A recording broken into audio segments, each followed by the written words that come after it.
Bersama-sama kita akan berdoa. Kami bersyukur hari ini Engkau mengundang kami kembali beribadah dalam rumah-Mu. Kami bersyukur untuk karya penebusan Kristus kepada kami orang-orang yang berdosa yang tidak layak. Kami bersyukur untuk pemeliharaan-Mu yang selalu tersedia tiap-tiap waktu. Sekalipun kami terkadang melewati masa-masa yang tidak mudah, di dalam lembah-lembah yang kelam, di dalam bayang-bayang kematian. Tapi sekali lagi Engkau adalah Tuhan yang selalu hadir dengan firman-Mu yang tidak pernah berubah, memegang erat hidup kami. Dan terima kasih kami boleh kembali beribadah dalam rumah-Mu. Dan kami merindukan biarlah ketika kitab suci dibuka, dibaca, tetapi terutama hati kami yang paling dalam terbuka untuk firman-Mu. Berbicaralah, kami siap dengan hati yang tulus, dengan segala kerendahan hati, kami siap menyambut benih Injil-Mu. Kami berdoa bersyukur di dalam nama Tuhan Yesus. Amin. Baik, shalom Bapak Ibu sekalian. Senang sekali bertemu dengan saudara di minggu yang pertama di bulan yang Juli. Ini adalah perjalanan yang kedua dalam perjalanan 2025. Pembacaan leksionari dalam minggu ini terambil dari Mazmur nomor yang ke-30. Mari sama-sama kita lihat kitab suci kita, Mazmur nomor yang ke-30. Sebuah Mazmur kalau kita sepakat, kita tafsirkan ditulis oleh Daud, kita akan merenungkan dari Mazmur nomor yang ke-30. Saya mengajak kita membaca secara bergantian. Saya akan mulai membaca dalam teks Indonesia ayat yang kedua, sementara Bapak Ibu melanjutkan ayat yang ketiga. Kita membaca bergantian hingga ayat yang terakhir dari Mazmur 30. Saya mulai membaca mulai ayat kedua dalam teks bahasa Indonesia. Demikian Mazmur 30. Aku akan memuji Engkau ya Tuhan, sebab Engkau telah menarik aku ke atas dan tidak memberi musuh-musuhku bersukacita atas aku. Tuhan Allahku, kepadamu aku berteriak minta tolong, dan Engkau telah menyembuhkan. Tuhan, Engkau mengangkat aku dari dunia orang mati. Engkau menghidupkan aku di antara mereka yang turun ke liang kubur. Nyanyikanlah mazmur bagi Tuhan, hai orang-orang yang dikasihinya, dan persembahkanlah syukur kepada namanya. Sebab sesaat saja ia murka, tetapi seumur hidup ia murah hati. Sepanjang malam ada tangisan, menjelang pagi terdengar sorak-sorai. Dalam kesenanganku aku berkata, aku tak akan goyah untuk selamanya. Tuhan, oleh karena Engkau berkenan, Engkau telah menempatkan aku di atas gunung yang kokoh. Ketika Engkau menyembunyikan wajah-Mu, aku terkejut. Kepadamu ya Tuhan, aku berseru, dan kepada Tuhanku. Apakah untungnya kalau darahku tertumpah, kalau aku turun ke dalam lubang kubur? Dapatkah debu bersyukur kepadamu dan memberitakan kesetiaan-Mu?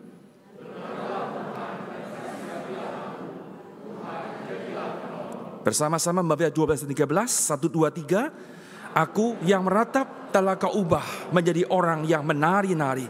Kain kabungku telah Kau buka, pinggangku Kau ikat dengan sukacita, supaya jiwaku menyanyikan mazmur bagimu.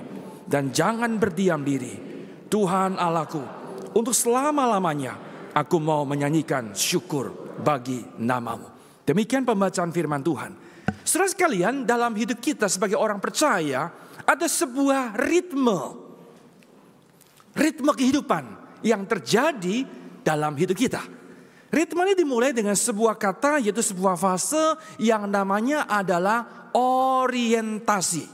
Saya pernah mengkhotbahkan hal ini kira-kira beberapa tahun yang lalu. Fase pertama adalah fase yang namanya orientasi. Itu berarti fase di mana segala sesuatu dalam hidup kita berjalan dengan baik. Semua berjalan dengan normal. Kita keluarga kita oke, pekerjaan kita katakanlah berjalan dengan lancar, kesehatan kita sangat baik, keluarga semua baik. Bahkan hubungan dengan Tuhan pun juga baik. Kalau dalam gereja, maka kita menemukan orang berkata, puji Tuhan, God is good. Itulah kira-kira vocab yang muncul dari orang di fase orientasi. Ketika mereka berada di marketplace, kita mendengar kata-kata luar biasa, dahsyat. Inilah ciri-ciri orang di dalam fase orientasi. Tetapi kemudian akan muncul fase berikutnya yang namanya disorientasi. Nah, di dalam fase yang ini kemudian akan muncul bahwa segala sesuatu itu mulai berubah. Segala sesuatu mulai di luar kendali orang tersebut. Tiba-tiba bisnisnya mulai goyah. Tiba-tiba hubungan dalam keluarganya mulai mengalami yang namanya turbulensi. Wah, mulai naik turun. Suami tidak stabil, makin tua, makin aneh. Nah, ini mulai terjadi. Istri konsisten dari muda sampai tua. Ya demikianlah. Saudara sekalian, tidak jarang.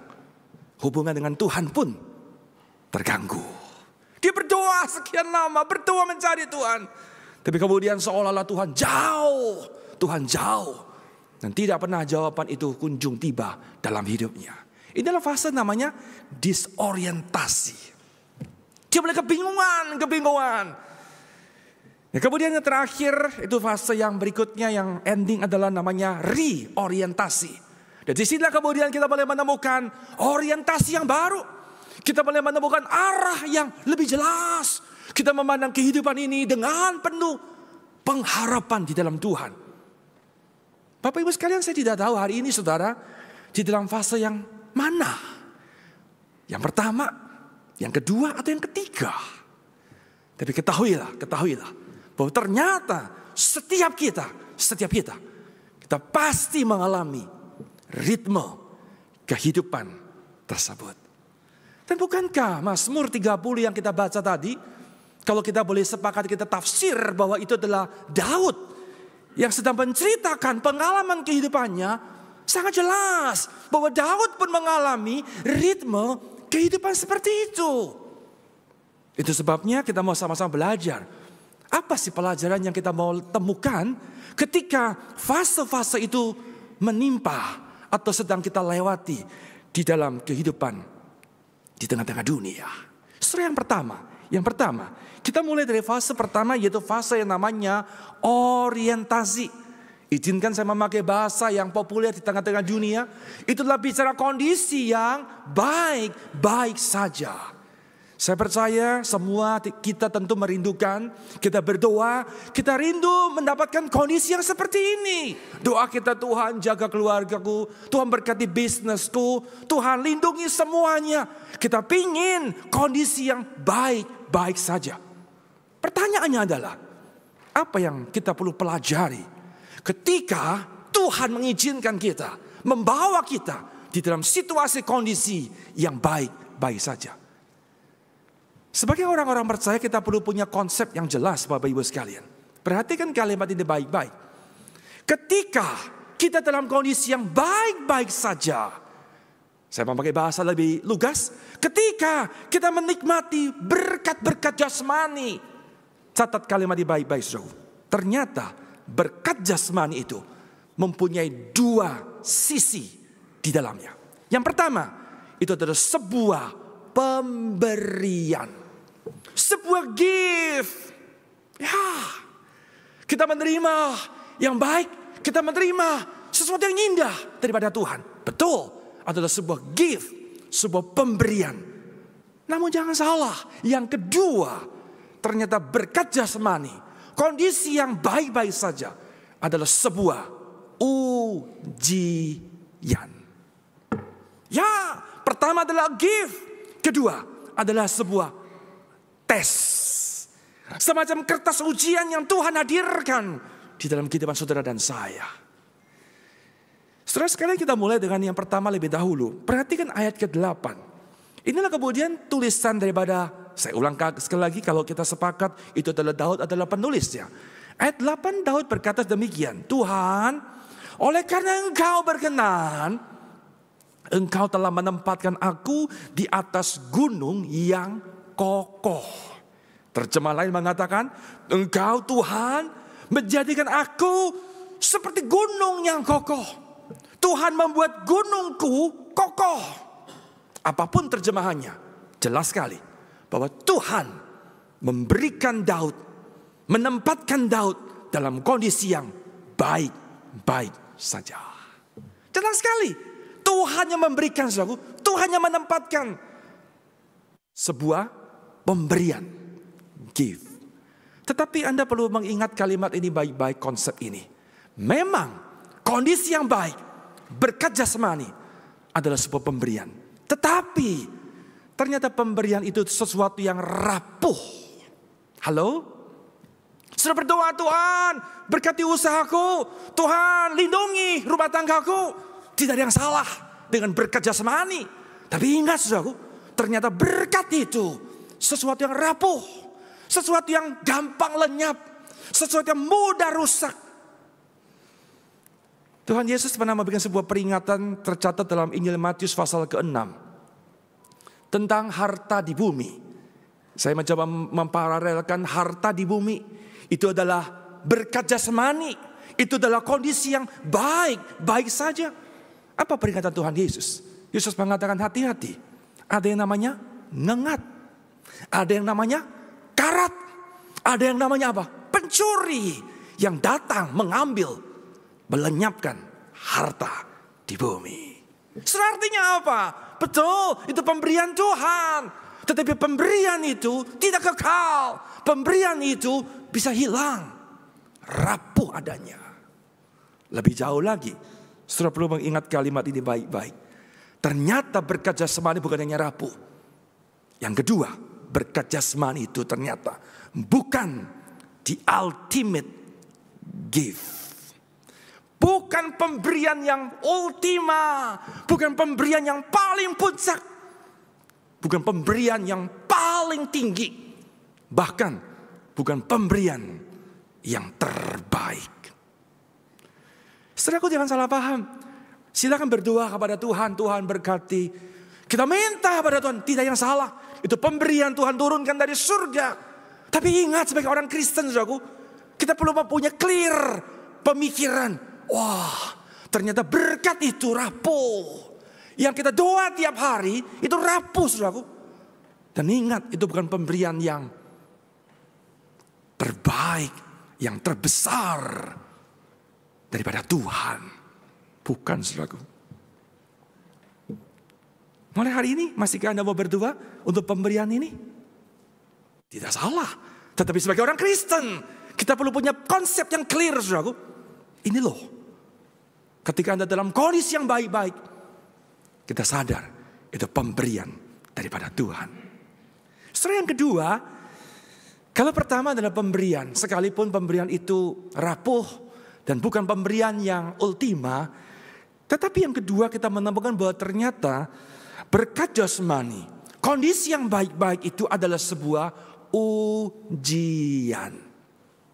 Perhatikan testimoni ataupun pengakuan daripada Daud ketika dia menuliskan Mazmur ini, di mana dia flashback, kilas balik pengalaman yang pernah dia lewati. Demikian pembacaan kitab suci ayat yang ke-7, kalimat sang pemazmur.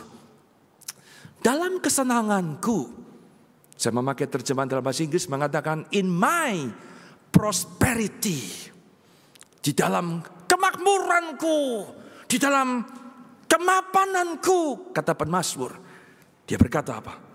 Aku takkan goyah untuk selama-lamanya. Waduh, saudara, sayang sekali.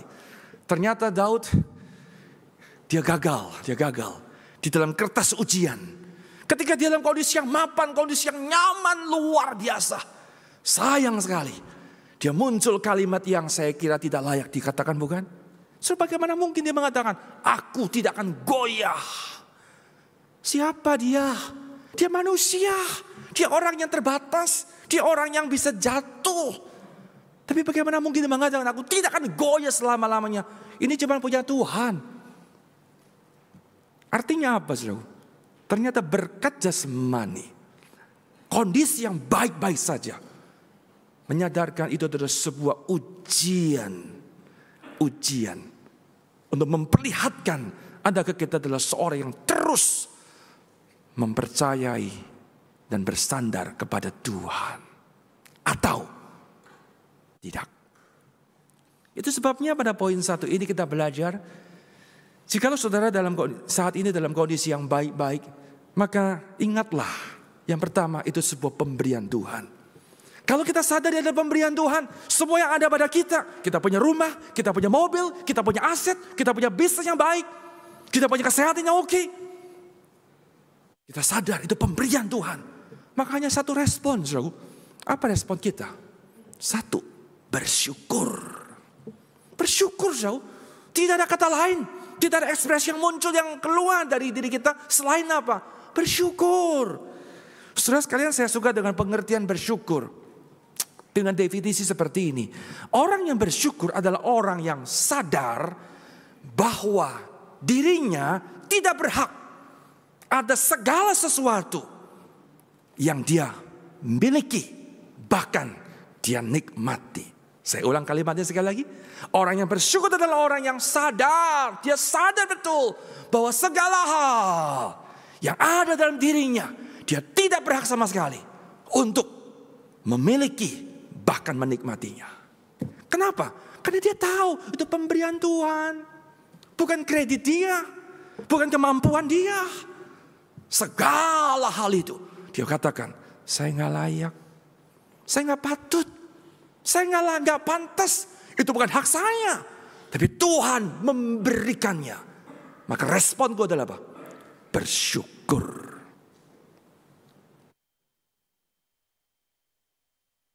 Itu sebabnya saya tutup poin 1 dengan sebuah kalimat. Bersama dengan saya membaca 2, 3. Bersyukurlah untuk berkat jasmani dan jangan bermegah atasnya. Silakan Anda berdoa. Berdoa terus boleh. Dengan sebuah kesadaran. Itu bukan berkat pemberian yang paling klimaks. Bukan, bisa rapuh. Tetapi yang kedua kita diingatkan. Jangan bermegah. Jangan berbangga. Seperti Daud, dia lupa diri. Dia lupa daratan, Dia mengatakan, aku tidak akan goyah. Kita akan bergeser pada fase yang kedua. Fase kedua. Yaitu fase yang namanya disorientasi. Kalau pertama saya memberi istilah itulah kondisi yang baik-baik saja. Maka yang kedua, kita mulai masuk dalam kondisi yang tidak baik-baik saja. Tidak baik-baik saja. Saudara-saudara sekalian, saya menduga hari ini banyak orang-orang di tengah-tengah dunia di dalam kondisi yang tidak baik-baik saja. Di dalam dunia bisnis tidak baik-baik saja. Di dalam percaturan politik, di dalam konteks internasional dunia, sekali lagi kita dalam kondisi yang tidak baik-baik, saudara. Itu sebabnya kita mau belajar bagaimana orang Kristen melewati fase ini, masa ini.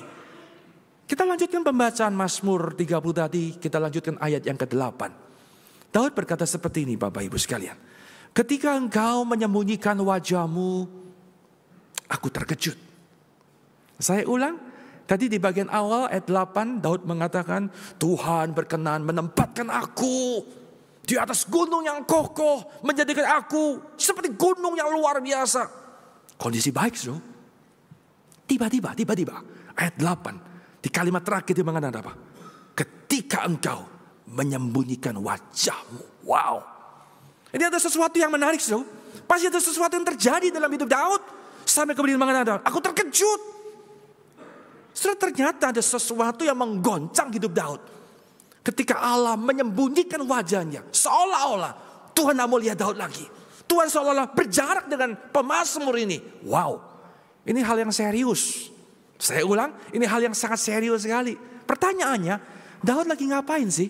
Kenapa dia mengatakan Tuhan menyembunyikan wajah? Nah, kita menemukan jawabannya di dalam ayat yang ketiga. Perhatikan ayat ketiga, saya akan memperlihatkan pada saudara. Daud ngomong begini, Tuhan Allahku, kepadamu aku berteriak minta tolong. Stop dulu. Kalau dia minta tolong artinya apa? Dia adalah orang yang perlu ditolong. Dia berteriak artinya apa? Dalam kondisi sulit, di dalam kondisi yang terjepit, dia cari Tuhan, dia teriak sama Tuhan. Pertanyaan selanjutnya, Saudara, apa yang dialami oleh Daud? Sampai kemudian dia berteriak, dia minta tolong sama Tuhan. Kita teruskan pembacanya mengatakan, dan engkau telah menyembuhkan aku. Wah, kita sekarang mulai tahu jawabannya. Jadi rupa-rupanya Daud saat itu, dia dalam kondisi yang sakit. Maka dia berdoa, Tuhan tolong saya, sembuhkan saya Tuhan. Saudaraku, kita perlu tahu bahwa ternyata rasa sakit atau penyakit yang dialami oleh Daud, saya katakan ini penyakit yang serius. Ini penyakit yang kritis. Kalau saya boleh menggambarkan kira-kira Daud hari itu. Kira-kira masuk ruang ICU, ventilator, itu kabel, itu selang, semua di dalam sekujur tubuhnya. Wow. Mohon maaf, pakai kata yang tajam, terminal illness. Itu kondisi Daud. Mungkin Anda bertanya, dari mana tahu bahwa Daud dalam kondisi sakit? Sakit parah sekali. Apa buktinya? Kita teruskan membaca ayat yang keempat. Lihat kalimat-kalimat Daud. Tuhan, engkau mengangkat aku. Dari mana, saudara? Dunia orang mati. Engkau menghidupkan aku. Di antara siapa, saudara? Mereka yang turun ke liang kubur. Bapak Ibu perhatikan istilah dunia orang mati, liang kubur. Sebuah penggambaran apa? Itu kondisi yang sangat mengerikan sekali. Ada satu kata dalam bahasa Ibrani, ini kata dipakai dalam ayat ini. Itu namanya kata Seol. Pernah dengar? Ini gak ada urusan sama drakor, gak ada, saudara ya. Jangan dengar Seoul, oh Seoul itu ya, bukan. Ini bukan dunia K-pop, bukan, saudara. Ini bahasa Ibrani, Seol. Apa tuh Seol? Kata ini punya pengertian apa? Mengacu pada dunia orang mati. Mengacu pada tempat yang gelap. Tempat yang mengerikan. Tempat yang misterius. Saudaraku, Daud, dia berada di posisi itu. Seolah-olah dia tidak bisa ngapa-ngapain. Dia cuma diam saja. Seperti orang mati. Maka saya katakan, Daud dalam kondisi terminal illness. Waduh, saudara bayangkan tadi di awal kondisinya bagus. Dia punya kemampuan, dia punya kenyamanan. Tiba-tiba dia langsung jatuh serendah-rendahnya. Titik yang paling rendah. Saudara, itulah namanya disorientasi. Inilah kondisi yang tidak baik-baik saja, saudara. Saya tidak tahu saudara sedang dalam kondisi seperti apa. Tetapi ketika saudara mengalami kondisi yang sangat-sangat berat sekali, saudara ingatlah Daud dia pernah mengalaminya. Kita lanjutkan. Apa yang Daud lakukan di titik nadir dalam hidupnya itu? Tidak ada jawaban lain, saudaraku, hanya satu sikap yang harusnya muncul dalam diri seorang percaya. Daud berdoa kepada Tuhan. Keputusan besar dibuat oleh Daud. Dia berkata, kepadamu ya Tuhan, aku berseru. Kepadamu ya Tuhan, aku memohon. Bapak Ibu sekalian, sekali lagi saya tidak tahu bagaimana kondisi saudara hari ini. Kalau hari ini engkau dalam kondisi yang tidak baik-baik saja, tidak ada harapan dalam hidup ini, semua udah mentok, tidak ada jalan sama sekali. Dengar sahabatku, hanya satu yang bisa engkau lakukan. Datang pada Tuhan. Berdoa pada Tuhan. Berdoa. Dan terus berdoa.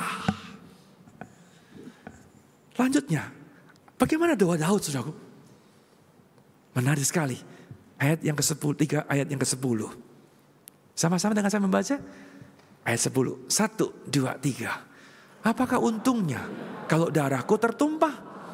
Kalau aku turun ke dalam lubang kubur, dapatkah debu bersyukur kepadamu dan memberitakan kesetiaanmu? Saudaraku, ini doa yang bagi saya doa yang luar biasa. Tentu saya tidak punya cukup waktu membongkar, mendalami kalimat-kalimat yang Daud katakan di dalam doa ketika dia dalam kondisi yang hancur-hancuran, habis-habisan. Tapi sederhananya saya mau memberikan sebuah ringkasan kepada saudara. Doanya Daud seperti apa? Perhatikan kalimat ini, saudaraku. Doa Daud berfokus kepada kemuliaan Tuhan. Dan bukan kepada kepentingan dirinya. Dia punya alasan mengatakan, Tuhan tolong saya lah, jangan lupain saya Tuhan loh, beri saya kemerdekaan, sembuhkan saya. Betul gak salah, saudara. Tapi saya melihat sebuah pemikiran, sebuah fokus yang berbeda dalam diri Daud, saudara. Seolah-olah Daud ngomong gini, saya menarasikan bebas ya, narasi bebas ya. Tuhan, bukan kau yang menciptakan aku di tengah-tengah dunia. Apa sih tujuan Tuhan ciptakan manusia? Apa sih tujuan ciptakan dirinya? Satu, memuliakan Tuhan, menyenangkan Tuhan, beribadah pada Tuhan, memuji Tuhan. Tapi sekarang kata Daud, aku di sekarat Tuhan, hampir mati. Aku di dalam Sheol, tidak bisa goyang, diam aja. Artinya apa Tuhan? Tuhan, ada satu orang loh, tidak bisa memuji Engkau. Please-lah Tuhan, tolong Tuhan. Perhatikan, fokusnya bukan pada diri, tetapi apa fokusnya? Kemuliaan Tuhan, God's glory. Tuhan harus dimuliakan, Tuhan harus dibesarkan, ditinggikan setinggi-tingginya.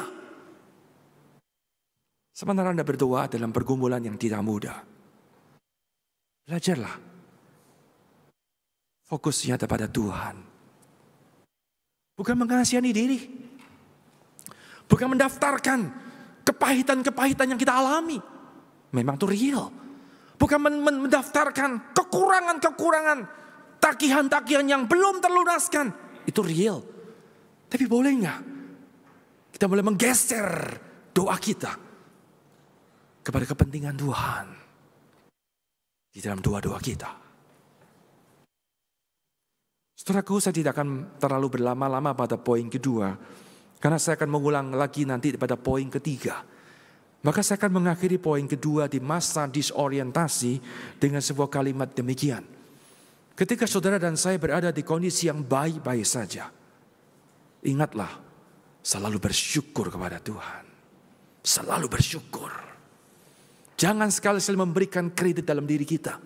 Tidak ada ruang bagi itu.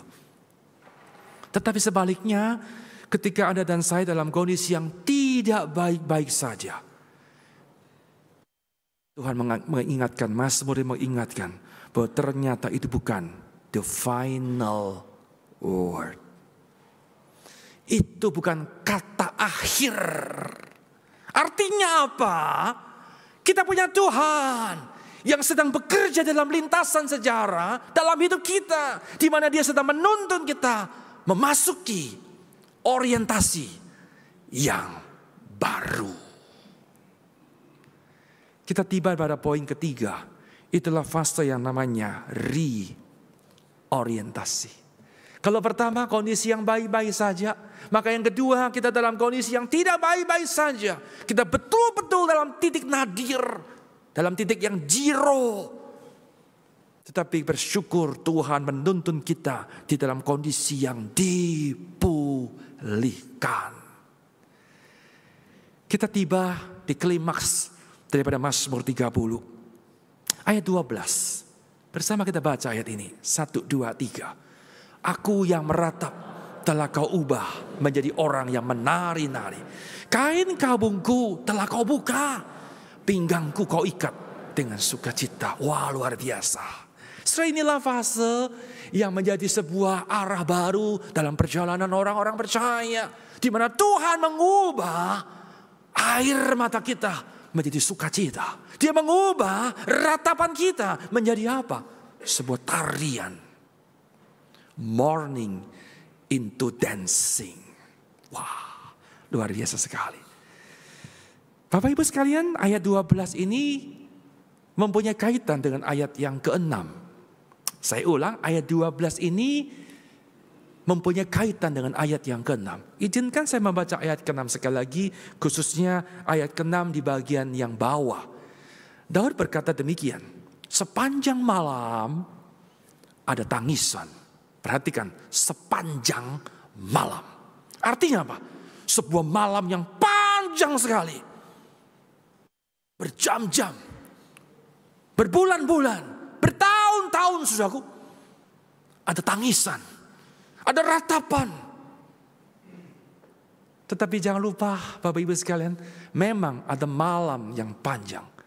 Tapi Daud mengingatkan, menjelang pagi. Ada pagi. Ada pagi yang baru. Ada pagi yang penuh sukacita. Ada pagi yang penuh dengan sorak-sorai. Saudara sekalian, sama-sama kita menyadari bahwa ternyata ratapan itu sesuatu yang tidak terhindarkan dalam hidup ini. Inevitable. Mourning itu adalah inevitable. Gak bisa dihindari. Kadang-kadang kita gak bisa lari dari situasi kondisi yang tidak baik-baik saja. Gak bisa. Kita mengingat 5 tahun yang lalu. Siapa ya manusia yang bisa menghindar, lari dari pandemi COVID-19? Hampir seluruh dunia lumpuh dengan pandemi itu. Kita nggak bisa lari, saudara. Dengar kalimat ini, ratapan tidak bisa dihindari, saudara. Siapa yang bisa lari dari krisis global yang lagi mendera seluruh dunia? Hanya segelintir negara yang bertahan. Siapa yang bisa bertahan, bisa lari dari yang namanya disrupsi di tengah-tengah dunia? Saudara tahu disrupsi? Ambil contoh, dulu orang punya toko sebanyak-banyaknya, dia adalah orang kaya. Betul? Hari ini. Berfungsikah toko yang Anda miliki? Itulah disrupsi. Berubah dunia justru. Berubah radikal, drastis sekali. Cepat sekali berubahnya. Siapa bisa menghindari kehidupannya seperti itu, saudara? Tidak bisa, saudara. Tidak mudah sekali. Tapi dengar, Daud mengatakan, Alkitab mengatakan, menjelang pagi. Artinya apa? Malam panjang itu ada endingnya, saudara. Ada pagi yang baru. Ada sebuah kalimat mengatakan apa? Ratapan tidak bisa dihindari. Tetapi ingat, itu tidak pernah permanen dalam hidup kita. Tidak pernah, saudara. Ada sebuah kalimat yang bagus, permainan kata. Ratapan itu artinya morning, yang paling kiri. Morning. Tetapi Daud mengingatkan bahwa ternyata sepanjang malam itu pasti dimulai dengan apa? Ada pagi, ada morning. Apa itu morning? New beginning. Sesuatu yang baru. New hope. Itu sebabnya Tuhan mengubah dari ratapan menjadi tarian. Dari air mata menjadi sukacita. Dia memberikan orientasi yang baru di dalam perjalanan kita yang melelahkan di tengah-tengah dunia ini. Bapak Ibu sekalian, apa alasan kenapa ratapan berubah jadi tarian? Kenapa lamanya malam yang panjang itu pasti berakhir dengan sebuah pagi yang penuh sukacita? Saya ulang kembali sekali lagi, ayat 12 ini punya kaitan dengan ayat ke-6. Kita lihat ayat 6. Ada sebuah kalimat yang belum kita kupas. Saya ulang, ayat 12 dia punya korelasi dengan ayat ke-6. Lihat ke ayat 6 ada sebuah kalimat yang dituliskan oleh Daud. Inilah dasar, inilah fondasi. Kenapa ratapan berubah menjadi tarian dalam hidup kita. Daud berkata dalam tulisannya, sebab sesaat saja, sesaat Tuhan murka. Tetapi seumur hidup, His favor berlangsung seumur hidup kita. Saudara, inilah keyakinan Daud, saudara. Dia percaya sekali. Itu sebabnya saya belum tuliskan ayat yang ke-13, ayat terakhir dari Mazmur ini. Apa yang Daud katakan? Anda boleh lihat ayat 13 di sana. Di dalam Mazmur yang dia tuliskan. Dia berkata, supaya jiwaku menyanyikan mazmur bagimu. Dan jangan berdiam diri. Wah, inilah keyakinan Daud, saudara. Dia percaya di masa-masa yang kelam itu. Dia tahu bahwa ternyata kebaikan Tuhan, His favor, berlangsung seumur hidupnya. Maka membuat dia masuk dalam orientasi yang baru. Maka dia mampu menyanyi bagi Tuhan, memuji Tuhan. Tadi saya katakan ada satu kata yaitu namanya Seol. Masih ingat? Seol. Apa itu Seol? Dunia orang mati. Daud di sana, dia tidak bisa ngapa-ngapain, dia sekarat, dia diam aja. Tetapi sekarang Daud mengatakan apa? Di masa orientasi yang baru, Daud mengatakan, aku akan memuji Tuhan dan jangan berdiam. Artinya apa? Dia bisa memuji Tuhan kembali.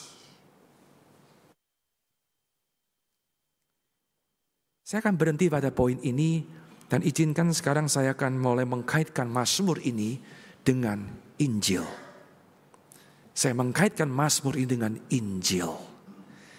Bapak Ibu sekalian, Daud dalam kondisi yang tidak baik-baik saja. Tidak baik-baik saja. Dia melewati malam yang panjang. Yang penuh dengan air mata. Dia penuh dengan ratapan. Saudara, bukankah Tuhan Yesus, dia pun pernah melewati kondisi yang tidak baik-baik saja. Dia pernah melewati sepanjang malam yang penuh dengan air mata. Dia gemetar, keringatnya seperti darah. Itu dialami Yesus, saudara. Dalam kondisi yang tidak baik-baik saja. Saudara, Daud dikatakan dia berada di Seol. Dalam kondisi yang hampir mati. Hampir mati. Tetapi Tuhan Yesus, dia bukan hampir mati. Dia benar-benar mati, saudara. Dia mati. Dia mati di atas kayu salib. Di depan kita ada roti dan cawan. Inilah kondisi Yesus alami 2000 tahun yang lalu. Kondisi yang tidak baik-baik saja. Dia melewati itu, saudara. Dia menunggu malam yang panjang. Dia lewati, saudaraku. Tetapi firman Tuhan mengatakan, menjelang pagi, terdengar sorak-sorai. Dan bukankah itu kemudian dialami oleh Yesus? Dia mati dikuburkan. Tetapi pada minggu pagi itu, morning, new beginning, new hope, dia bangkit. Ada pagi yang sukacita. Ada pagi kebangkitan. Dia mengalahkan kuasa dosa dan kuasa kematian. Itu sebabnya. Karya Kristus yang sempurna dan menyelamatkan. Karya yang tadi saya bicarakan. Dia melewati masa yang panjang, malam yang panjang, yang penuh dengan air mata. Tetapi kemudian berujung pada pagi yang sukacita. Karya Kristus yang sempurna dan menyelamatkan itulah yang mengubah ratapan dalam hidupmu menjadi tarian. Yang mengubah air mata kita menjadi sukacita yang tidak terkatakan. Setelah aku dengar kalimat ini, Daud, kalau saya sepakat tidak ada penulisnya, dia belum pernah melihat karya Kristus, belum pernah melihat. Tapi bukankah hari ini ada dan saya adalah orang-orang yang telah mengalami karya Kristus yang sempurna yang menyelamatkan itu. Maka tidak ada alasan bagi kita untuk engkau tidak mengalami orientasi yang baru dalam hidupmu. Apapun kondisi yang kita alami hari ini. Saya tutup khotbah ini dengan sebuah kalimat. Ratapan bukanlah the final word. Saudaraku, mari kita sadar, kita bangun. Hari ini seberapa Anda kau jatuh ke dalam, tidak ada harapan dalam hidup kita. Ketahuilah, itu bukan titik akhir. Bukan kata akhir, saudaraku. Tetapi sukacita yang berakar dari dalam Kristus. Saya ulang, sukacita yang berakar di dalam Kristus. Di dalam karyanya yang sempurna dan menyelamatkan itu. Sukacita itu menjadi apa? The last word. Kata terakhir. Menjadi tawa yang terakhir. Dan menjadi nada lagu yang terakhir dalam perjalanan kita. Itulah tulisan Daud. Saya ulang, kalau kita sepakat dia adalah penulisnya. Itulah Daud. Dia setelah melewati masa-masa yang kelam. Dan kemudian dia menginjakkan dalam masa orientasi yang baru. Dia tuliskan Mazmur 30. Dia buka kalimatnya di bagian awal. Daud mengatakan, aku akan memuji Tuhan. Dan di bagian akhir Mazmur ini, Daud mengatakan sekali lagi, dia menaikkan mazmur, menaikkan syukur. Itulah nada yang terakhir dalam hidupnya. Hari ini kita belajar bersama-sama. Inilah ritme kehidupan umat manusia termasuk kita di dalamnya. Mari kita belajar mempelajari poin-poin penting yang Tuhan rindukan. Dengan demikian perjalanan kita adalah perjalanan yang boleh melihat keindahan-keindahan yang Tuhan hadirkan sepanjang perjalanan kita. Bersama-sama kita akan berdoa. Ya Tuhan, kami bersyukur untuk karya Kristus yang sempurna, karya-Mu yang menyelamatkan, karya-Mu yang tuntas. Dan karya itulah yang kemudian boleh memberikan sukacita kepada kami. Sekalipun mungkin hari ini kami berada di masa-masa yang sangat-sangat sulit. Dan tidak ada harapan dalam perjalanan kami Tuhan. Tapi kami pegang janji-Mu. Sebagaimana penulis Mazmur 30, dia mengalami orientasi baru dalam hidupnya. Ya Tuhan, kami mohon. Jangan buat mata kami hanya terfokus kepada berkat jasmani. Jangan buat mata kami berbangga dengan hal-hal yang fana. Dan jangan buat kami tenggelam di dalam rasa takut, di dalam keputusasaan. Tetapi kami punya keyakinan bahwa Engkau adalah Tuhan yang menuntun kami memasuki era di mana kami boleh melihat sukacita yang berlimpah. Hidup yang terus memuji Tuhan. Hidup yang terus tertawa di dalam Tuhan. Akan Tuhan berikan di dalam perjalanan ini.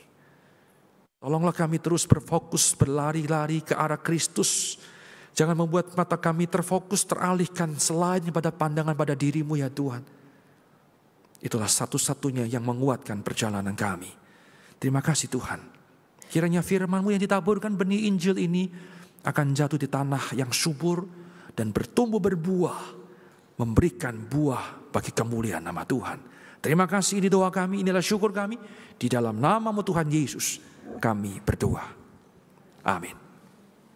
Saya mengundang bersama-sama kita